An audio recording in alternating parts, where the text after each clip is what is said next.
কি কাজ বড় ভাইয়ের সাথে? আপনাকে বলতে বাধ্য নই আমি। ছাছালো গলায় বলেই নিজ হাত ছাড়ালো পৌষ। তৌসিফকে টেনে ধরে বলল, হাজারবার বাধ্য তুমি বসরাত। আর রইল বাকি কথা, এই কাঁটা ঠোঁট নিয়ে কোথায় যাচ্ছ? নিশ্চিত ভাসুরের সামনে লজ্জা পাবে। পৌষ তেতে উঠে বলল, উনি আমার ভাসুর নন, ছাড়ুন আমাকে। উনি তো আমাকে দেখলো, তাহলে কেন কথা বললো না? আমি কি কোনো দোষ করেছিলাম? কেন কথা বললো না? তৌসিফ বুঝে উঠতে পারছে না কি কথাই বা থাকতে পারে। জিজ্ঞেস করেও লাভ হচ্ছে না। ও নিজে থেকেই বলল, বাবু আসবে কাল, সেটাই বলতে এসেছে।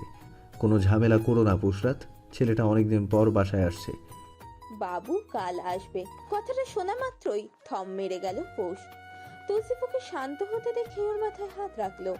ঝট করে হাতটা ওর মাথা থেকে সরিয়ে দেয় পৌষরাত। তীক্ষ্ণ গলায় প্রশ্ন ছড়ে, আপনার লজ্জা লাগবে না কাল?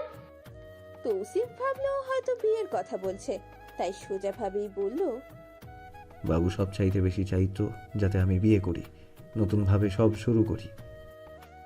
তার ছিল হাসলো পৌষ।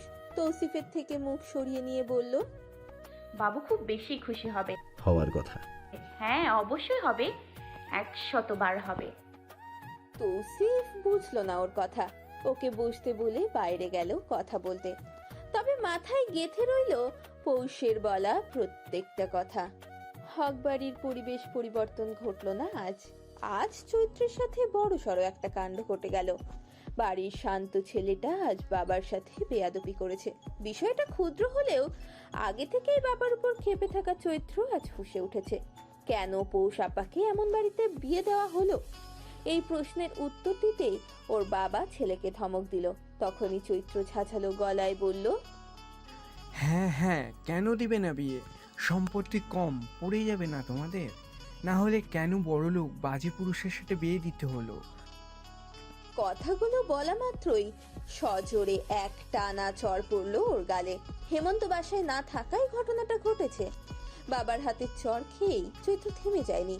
উল্টো রাগে ফুঁসতে ফুঁসতে বলল, পারবে এই শরীরের জোর দেখাতে? এছাড়া তোমরা ভাইরা আর পারোই বা কি? বলেই রুমে চলে গেল ও। জ্যৈষ্ঠ ছুটলো পিছু পিছু। ইনি মিনি আর পিহাও বাদ রইল না। সমান তালে ইনি মিনি কেটে যাচ্ছে। এই মুহূর্তে ওর বিরক্তই লাগলো। কেন তাদের একসাথে কাঁদতে হবে? জন্ম একসাথে হলে কি সব একসাথে হতে হবে? চৈত্র রেগে দিল এক ধমক। আমার রুমে কি? যা বের হ, থাপড়ে গাল লাল করে দিব। ভ্যাঁ ভ্যাঁ সারাক্ষণ শুধু। সব সময় আদর আদর কথা বলা চৈত্র ভাই যে এভাবে ধমক দিবে কে জানতো? এবার কাঁদতে কাঁদতে দুটোই চৈত্রের কালে উঠে বসলো। দুই পাশ থেকে গলা জড়িয়ে ধরে হিচকি তুলে বলল, দুটোই একসাথে একই কথা বলল। চৈত্রের রাগ পড়ে গেল। দুটোর মাথায় আদর দিতেই গদগদ হয়ে ওরাও চৈত্রের গালে চুমু খেলো। জ্যৈষ্ঠ ওদের সামনে এসে বলল, কি দরকার ছিল এভাবে তর্ক করার? তর্ক করে কি কিছু হলো? চৈত্র ইনিমিনিকে কোলে বসিয়েই বলল, এই প্রতিবাদটা আগে করতে পারলে পৌষ আপা আজ এখানে থাকতো। পিহা মাথা নিচু করে বলল, হিমু ভাই শুনলে রেগে যাবে। চৈত্র হতাশ হয়ে গেল। পৌষাপাকে ওরা অনেক ভালোবাসে। হেমন্ত বাসায় ফিরল রাতে। পিহা পই পই করে সবটা জানাতেই হেমন্ত হাসলো। পিহা অবাক হলো হেমুবাইকে হাসতে রেখে। ফ্যাল ফ্যাল করে তাকিয়ে থেকে বলল, তুমি হাসছো? তো কাঁদবো? চৈত্র ভাই অনেক রেগেছিল। তুই বুঝবি না, যা ঘুমোতে যা। পরে যাব। তুমি খাবে না? চাচি ডাকলো তো। খাবো। পিহা যেতেই বিছানায় পা এলিয়ে দিল হেমন্ত। আজ একটু বেশি ক্লান্ত লাগছে। রাতে আজ কিছুতেই একসাথে ঘুমাবে না পৌষ। ও গিয়ে লুকালো পাশের রুমে। না জানি দিনের ঘটনার পর এই লোকটা লাই পেয়ে বাদরের মতো গাছে ওঠে কিনা, বলা তো যায় না। রিস্ক নিতে চায় না পৌষ। দরজাটা লক করে শুয়ে পড়লো পৌষ। রাত গভীর 2টো বাজে। খুট করে লকটা খুলে গেল। তৌসিফ রুমে ঢুকলো। ক্ষুধায় পেট চু চু করছে পৌষে। রাত বাড়ার সাথে সাথেই ক্ষুধাও বাড়ে ওর। সারাদিন না খেলেও চলে, তবে রাতে ওকে খেতেই হবে। যেই না উঠবে অমনি ওকে কোলে তুলে নিল তৌসিফ। আচমকায় এমন হওয়াতে ভূত ভূত বলে চিল্লায় পৌষ। তৌসিফ ধমক দিয়ে উঠে বলল, আরে আমি? নামান আমাকে, অসভ্য লোক, নামান বলছি। কে অসভ্য তা নাই বললাম। তৌসিফ নামালো রুমে নিয়ে, টেবিলে বসিয়ে বলল, খেয়ে ঘুমাও। খাবার দেখে আর না করলো না পৌষ, চুপ করে খেয়ে নিল। ক্ষুধা লাগাতে একটু বেশি খেলো। হাত ধুয়ে উঠে যেতে নিলেই তৌসিফ আটকে ধরলো ওকে, নিজের দিকে ঘুরিয়ে বলল, পৌষরাজ, কথা ছিল, শুনবে? মুখের ওপর এমন কথা আজ পর্যন্ত কেউ বলেনি তৌসিফকে। তৌসিফ পৌষের গালে হাত ছুঁয়ে কিছু বলতে দিলেই ওর হাত সরালো পৌষ। তৌসিফ পুনরায় সেই হাত ধরতেই পৌষ ঝটকা মেরে আবারও সরিয়ে দিল। এবার তৌসিফ যেন খেপল কিছুটা। পৌষের গাল দুটো অল্প চেপে ধরে এগিয়ে আসতেই আচমকা পৌষ সজোরে ধাক্কা মেরে দৌড়ে চলে গেল পাশের রুমে। দরজা লক করে এবার ছিটকিনিটাও তুলে দিল। ওর চোখে এখনো ভাসছে আজকে তৌসিফ তালুকদারের সেই নির্লিপ্ত চাহনি। সাত সকালে তালুকদার ভিলাতে হইচই পড়ল। বাড়ির ছেলে আজ অনেক দিন পর ফিরে এসেছে। প্রকৃতিতে ঘেরা সম্পূর্ণ চারপাশ, এর মাঝখানে সুন্দর 3 তলা বিশিষ্ট বড় এই তালুকদার বাড়ি। বাড়িটার একদম মুখ বরাবর সামনে বাঁধাই করা পুকুর। পুকুরটার কিনারায় গাঁট বেঁধে দাঁড়িয়ে আছে সুবিশাল কৃষ্ণচূড়া গাছটা। পুরো এলাকাতে এমন বাড়ির দেখা মিলবে না। মেন সড়কের পাশে এহেন বিলাসবহুল বাড়ি শুধু তালুকদারদের। তাদের বাপদাদারাই নাকি কোনো এক কালে এই এলাকায় জমিদারি করত। নূর ভাই যদি থাকতো তাহলে না একটা কথা ছিল। তালুকদার বংশটা বেশ বড়। বর্তমানে ছড়িয়ে ছিটিয়ে থাকলেও নিজেদের বাড়িঘর ঠিকই আছে এলাকাতে। মাঝে মধ্যে এসে ঘুরে যান তারা, পুরো এলাকা হেঁটে বেড়ান। তবে তৌসিফ তালুকদারদের বাবা এখানেই ছিলেন।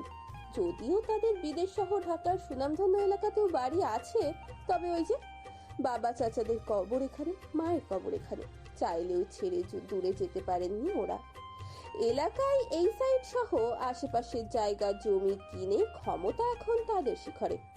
কালো বড় গাড়িটা মেন সড়কে সাই সাই করে চললেও বাড়ির সড়কে আসতেই গতি কমালো। পুকুরের পাশের রোডটা দিয়ে ঢুকতেই দারোয়ান বড় গেটটা খুলে দিল। গাড়ি ঢোকা এবং বের হওয়ার জন্যই মূলত এই গেটটা খোলা হয়, অন্যথায় ওরা পকেট গেটই ব্যবহার করে।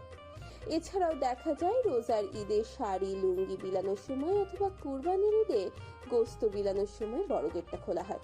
কালো গাড়িটা বাড়ির নিচে ঢুকতেই ডোর খুলে বেরিয়ে এলো আদিত্য তালুকদার। তৌফিক তালুকদার ছেলেকে দেখে প্রশস্ত হাসলেন। আদিত্য বাবাকে দেখেই জড়িয়ে ধরলো। পাশেই দাঁড়িয়ে আছে তৌসিফ, সবে ঘুম থেকে উঠে আসায় পরনে এখনো পাতলা একটা টি শার্ট আর ছাই রঙা ট্রাউজার। বাবাকে ছেড়ে চাচাকে জড়িয়ে ধরে ও। তৌসিফ ওর পিঠ চাপড়ে বলল, কেমন আছিস? একদম ঠিক। How was the tour? Best এবার। চাচ্ছু, মেচো চাচ্ছু কোথায়? তৌফিক তালুকদার পাশ থেকে বললেন, মেজো বাসায় নেই, জরুরি কাজে ফিনল্যান্ড গেল গত রাতে। মুখে ছোট্ট করে ওহ বলে তৌফিককে ছেড়ে দাঁড়ালো আদিত্য। হাসি মুখে জিজ্ঞেস করলো, চাচি কোথায় চাচ্ছু? তৌসিফ মৃদু হেসে বলল, ঘুমাচ্ছে। আদিত্য তালুকদার মাঝ থেকে বললেন, আগে নতুন চাচি দেখবো আব্বু। বলেই তৌসিফের সাথে 3 তলায় চলে গেল আদিত্য। তৌফিক তালুকদার থামাননি। সত্যিটা একদিন না একদিন আদিত্য তো জানবেই। ভালোই হবে যদি আগে জেনে যায়। ভয়টা শুধু তৌসিফকে নিয়ে। আপাতত তৌসিফের ওখানে না গিয়ে ফোনটা হাতে তুলে কাউকে কল দিতে দিতে নিজের ফ্ল্যাটে ঢুকলেন তিনি। পরপর 2 বার দরজায় নক করার পরও যখন পোস্ট দরজা খুললো না, তখন ব্যাপারটা সম্মানে লাগলো তৌসিফের। ভাতিজার সামনে সে বউয়ের রুমে দরজা নক করছে। আদিত্য কি ভাবছে কে জানে। 22 বছরের আদিত্য নিশ্চয়ই বিষয়টা স্বাভাবিকভাবে দেখছে না। নতুন বউ তার বরের রুম ছেড়ে পাশের রুমে দরজা আটকে ঘুমাচ্ছে। এবার কিছুটা জোরে নক করাতেই ঢুলতে ঢুলতে দরজা খুলে দিল পৌষ। খুলেই ঢুলে ঢুলে পায়ে আবার গেল বিছানায়। তৌসিফ অবাক না হয়ে পারল না। এই মেয়ে কতটা আরামেই না ঘুমাচ্ছে, একদম খোড়া বেঁচে ঘুম যাকে বলে। এগিয়ে এসে ডাকলো তৌসিফ। পৌষরাত? পৌষ স্বভাবসুলভ উত্তর দিল না। তৌসিফের রাগ লাগলো। পৌষের হাত ধরে টেনে তুলে বলল, গো ফাস্ট পৌষরাত, ফ্রেশ হয়ে এসো, বাবু তোমাকে দেখেই রেস্ট নিতে যাবে। এতদূর জার্নি করে তোমাকে দেখতে সোজা এখানে এসেছে। মুখে চ জাতীয় শব্দ করে চোখ ডলতে ডলতে বাইরে যেতে নাই পৌষ। তৌসিফ তাড়াতাড়ি ওর সামনে দাঁড়িয়ে বলল, কি আশ্চর্য, কোথায় যাচ্ছ তুমি? মুখে অন্তত পানি দিয়ে যাও। কেন? মুখ দেখতে এসছে, দেখবে এরপর ফুটে যাবে। এত কাহিনী কেন করতে হবে? দীর্ঘশ্বাস ফেলে বিছানায় পড়া ওড়নাটা ওর মাথায় দিয়ে বলল। চলো। গট গট পায়ে বেরিয়ে এলো পৌষ। সোফাতে বসে আবুল চিবোতে চিবোতে ফোন স্ক্রল করছিল আদিত্য। কেউ বা কাউকে দেখেনি এখনো। হঠাৎ চির পরিচিত এক নারী কণ্ঠ কানে আসতেই মুখের আপেলটুকু আর চিবাতে পারল না আদিত্য। পৌষ আদিত্যর দিকে না তাকিয়েই পেছন থেকে বলল, আসসালামু আলাইকুম। তাড়াতাড়ি ঘুরে দাঁড়ায় আদিত্য। দুজনেই দুজনকে দেখে অবাকের চরম মুহূর্তে পৌঁছে গেল। ফাঁকা ঢোক গেল আদিত্য। পৌষের বাকি ঘুমটুকু হাওয়ায় মিলিয়ে গেল। যদিও জানতো এই মুহূর্তে আসবে, কিন্তু ঘুমে থাকায় এতক্ষণ কিছুই মাথায় ছিল না।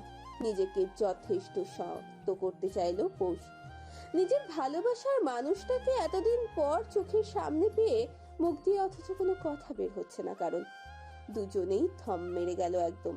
আদিত্য এক প্রকার ছুটে এসে পৌষের সামনে দাঁড়িয়ে অস্থির গলায় জিজ্ঞেস করলো, পুষি, এই পুষি, তুমি এখানে এখানে কি করছো? কোনো কাজে এসেছো? কিন্তু এখানে তোমার কি কাজ? এই তুমি বেডরুম থেকে বের হলে কেন? কথা বলো পুষি, প্লিজ সে সামথিং।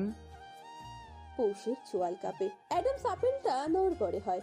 চোখ দুটো তাদের তৃষ্ণা মেটাতে শুধু দেখেই যাচ্ছে। আদিত্য কোনো কিছু না ভেবেই পৌষের গালে হাত রাখলো। এই প্রথম আদিত্যর স্পর্শ পেল পৌষ। কোনোদিন কারোর হাতটাও ছুঁয়ে দেখা হয়নি তাদের। আদিত্য যেন পাগল হয়ে উঠল। বারবার জিজ্ঞেস করতে করতে আচমকা জড়িয়ে ধরলো পৌষকে। এবার আর নিজেকে থামাতে পারলো না পৌষ। প্রিয় মানুষটার স্পর্শে এসে কেঁদে উঠলো হু হু করে। তৌসিফ কাজের মেয়েটাকে রান্নাঘরে কফির কথা বলে ড্রয়িং রুমে এসে এহেন দৃশ্য দেখে থমকে গেল। শরীরে থাকা রক্তগুলো পা থেকে মাথায় উঠতেও সময় নিল না। তীব্র শব্দে গর্জে ওঠে সে, আদিত্য। এই প্রথম তৌসিফ ওকে আদিত্য বলে ডাকলো। মুহূর্তেই ছিটকে পৌষকে ছেড়ে দিল আদিত্য, কিন্তু পৌষ মানল না।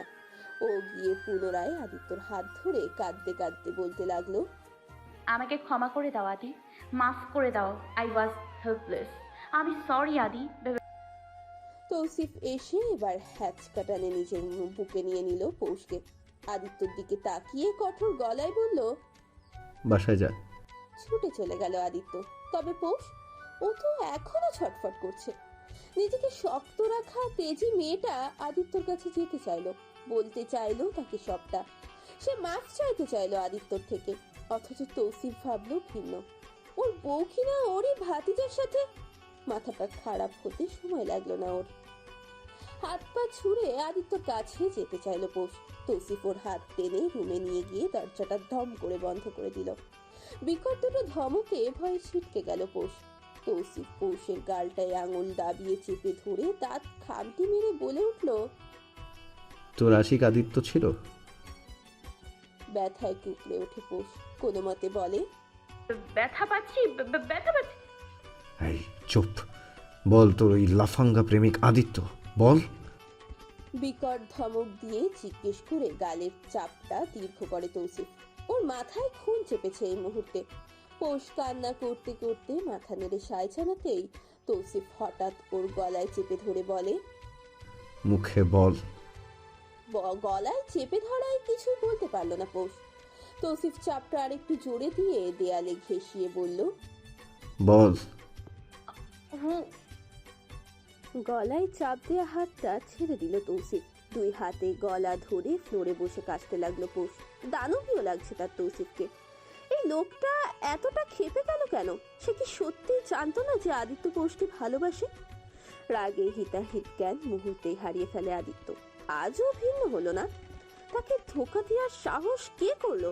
এতটা জঘন্য অনুভূতি থেকে পালাতে চাইলো ও। আপন ভাতিজার প্রেমিকাকে কিনা ও বউ করে নিয়ে এসেছে। রাগে কাঁপছে ওর। সাইড টেবিল থেকে সিগারেট নিয়ে জ্বালিয়ে তা ঠোঁটের ভাঁজে গুজলো। ভয় ভয়ে ওর দিকে তাকিয়ে আছে পৌষ। একটু দূরে পানি রাখা। এই মুহূর্তে পানির দরকার। কাশতে কাশতে গলায় ব্যথা করছে। কোনো মতে উঠে যেই না পানির গ্লাসটা তুলবে অমনি হঠাৎ তৌসিফের থাবার শিকার হলো। জ্বলন্ত সিগারেটটা পেছন থেকে ওর পেটে চেপে ধরতেই আটকে উঠে চিৎকার করে পৌষ। তৌসিফ থামলো না। জ্বলন্ত সিগারেটটা এবার ঠিক পৌষের বুকে চেপে ধরলো। ছুটতে চাইলো পৌষ, পালাতে চাইলো, তবে পারলো না। ওর এক একটা আত্মচিৎকারে কাজের লোকগুলো কেঁপে কেঁপে উঠল। তৌসিফের রাগ সম্পর্কে তারা অবগত, কিন্তু এই ছোট্ট মেয়েটা তো অবগত নয়। অতীত। আদিত্য আর পৌষ দুজনকেই একই শিক্ষক পড়াতো। যদিও আদিত্য ওর থেকে 2-3 বছরের বড়, তবে ইংরেজিটা পড়ানোর সুবাদে গ্রামার পার্টটা মাঝে মধ্যে মিলে যেত। পৌষের একটা বই স্যার একবার দিতে বলেছিল আদিত্যকে।